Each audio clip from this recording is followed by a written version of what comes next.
giving you too much information about my novel? I worry. And now there's a mower going on next door. This is fine. This book has like consumed my soul. Hi there, everybody. My name is Megan Griffith, and this is my introduction to AuthorTube. Do I have time for another YouTube channel? No, not at all. I already have one. It's called the Neurocuriosity Club. It's where I talk about autism, ADHD, and other neurodiversity topics. A little bit about me. My name is Megan. I am 31 years old. I have 3 kiddos, a 5-year-old and 2-year-old twins. And I actually already have a published book. It's called Welcome to AuDHD. It's a nonfiction book about what it's like to be both autistic and ADHD as an adult. It was published through Jessica Kingsley Publishers. They have been absolutely incredible and wonderful and awesome, and I have loved working with them. But I am hoping to get an agent for my next book, as my next book is likely fiction. I'm about 10,000 words into Project Star Stuff, which is kind of an anti-romantasy. Are the main characters the astrological signs come to life? And therefore definitely a fantasy element? Yes. Is there a heavy romance B-plot? Yes, absolutely. But this book is not going to feel like high fantasy, definitely not. It probably won't even feel like cozy fantasy, because the truth is the astrological signs are on Earth now. They're not astrological signs anymore, they're human. My book specifically follows the sign Capricorn, mostly because when I was thinking about who to make the main character, I knew I needed to pick a sign who was decisive and took action, because we like main characters that do stuff. I myself am a Gemini, and I live probably about 80% of my life in my head, so I knew Gemini was not going to be our main character. When I was trying to decide which astrological sign we wanted to follow for this story, I decided on Capricorn for a couple of reasons. First of all, my husband is a Capricorn, so I know them well. I can ask Capricorn-esque questions to my husband, although he doesn't really believe in astrology at all.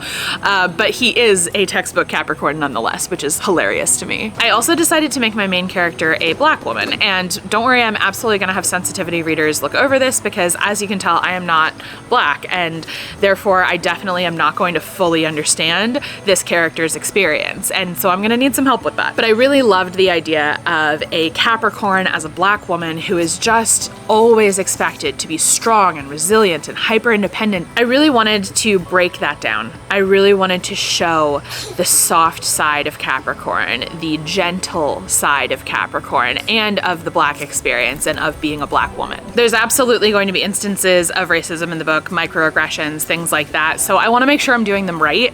So I'm definitely going to have sensitivity readers look at this.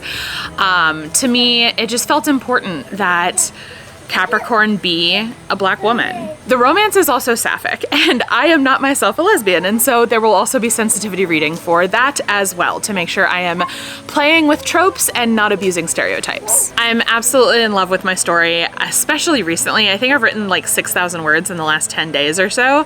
I am at about the 10,000 word mark, but I have not hit the inciting incident yet, which I'm pretty sure is supposed to be within the first 10%, like right around the 10% mark of your novel.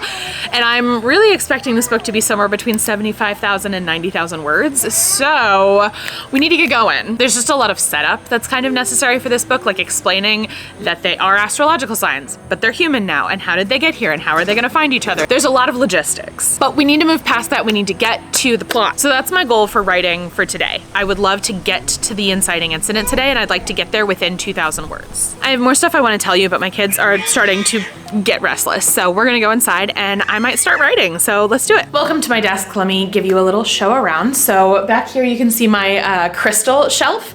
I am a baby witch. I really love crystals. I love the idea that they have like an energetic influence on us. I saw a really great TikTok the other day about like, I can prove crystals work, and I'll tell you how. And I was like, please do. And they were like, I can name 3 crystals that have an almost immediate effect on the body. And I was like, dude, yes, pray tell.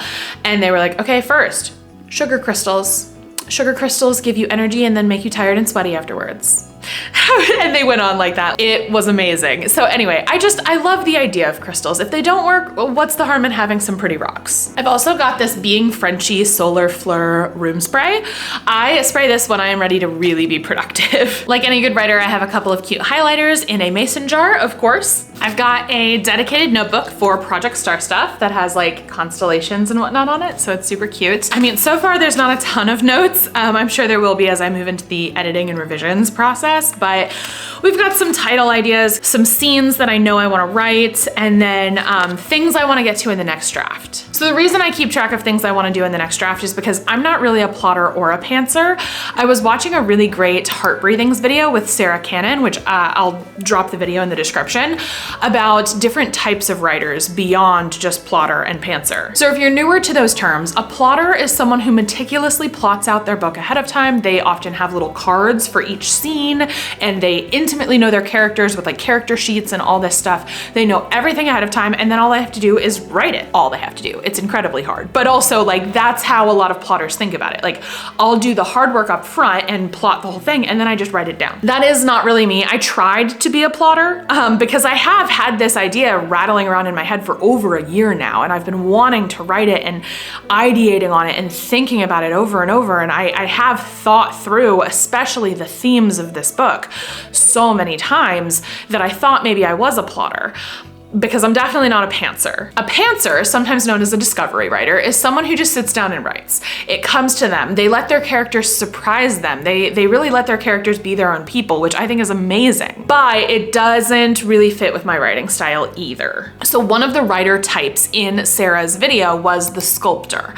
And this is a writer who kind of takes multiple passes at the story, the same way a sculptor kind of approaches a giant block of marble, right? You don't just start carving the thinker out of marble. You first get a rough shape. You do away with the stuff you know you don't need. Then you go in and you start getting general shapes. Then you go in again and you start getting detail. Then you go in again and you smooth it all out. So like that kind of iterative process, that is very much me. I really started with a theme. I wanted to write about cancel culture, and I didn't want to write it in a nonfiction format because that felt really intimidating and scary, but I was like, I could tell the story I want to tell in fiction. And the theme has evolved so far beyond just like a critique of cancel culture. It's turned into a whole beast that we'll see if one book can really accomplish all of this, but we're gonna try. So I started with the theme, and then I started thinking about, well, what kind of characters could play out this theme? And I was like, what better way to talk about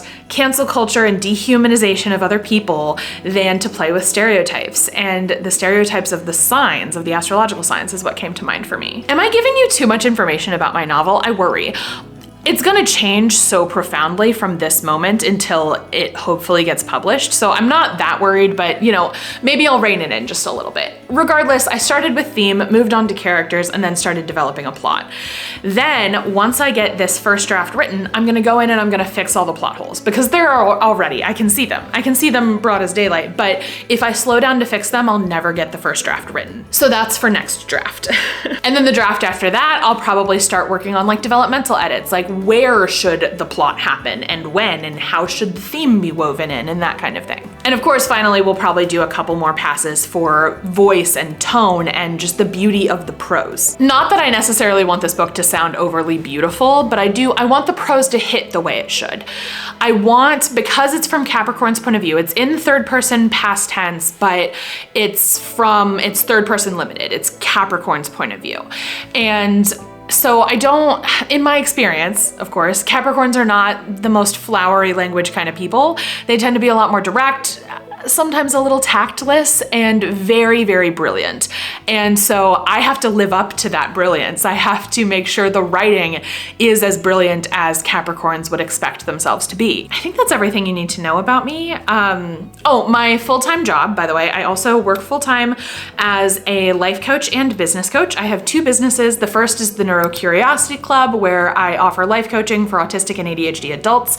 And the second is the Chaotic Entrepreneur, where I am a business coach for people who are just starting to get their business off the ground. So yeah, this is life with 3 kids, 2 businesses, and 1 novel to write. So let's go ahead and grab a Celsius and let's do a couple writing sprints.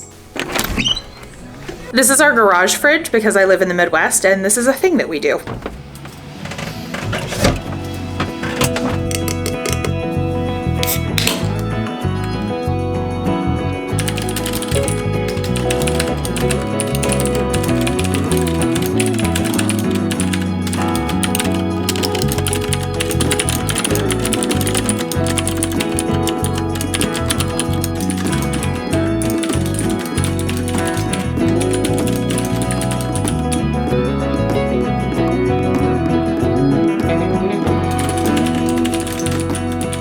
Okay, so that sprint I did like 30 minutes. It was supposed to be 25, but I was like trying to finish a thought, and so I used the 5-minute break to like finish my thought.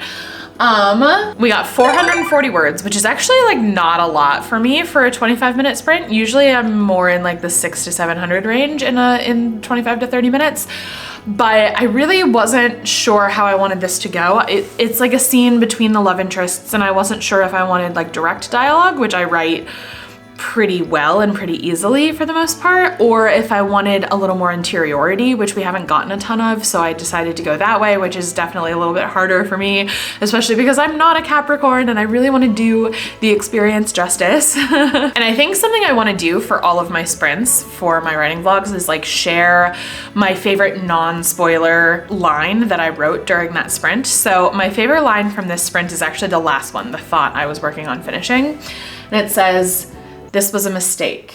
She was swimming away from the shore, and at some point, she would be too far out to be able to make it back." So yeah, that's my favorite line from our little writing sprint today. I'm hoping to get more writing done later, but it is time to go get my kiddo off the bus, and I think time to wrap up this vlog. I got one sprint in, and I introduced myself. Hello, AuthorTube. I'm super excited to join you, and I'm probably gonna upload this today because I'm impulsive and I can't make myself wait to do anything ever. If you made it to the end of the video, thank you so much for watching. Go ahead and tell me in the comments the name of the project that you're working on right now if you're a writer. So like I'm working on Project Star Stuff. And if you're a reader, not so much a writer, tell me your favorite 4-star read you've had recently. I know everybody has like their favorite 5-star reads that they recommend to everybody. I wanna know your 4 stars. Thank you so much for watching, and I'll see you next time.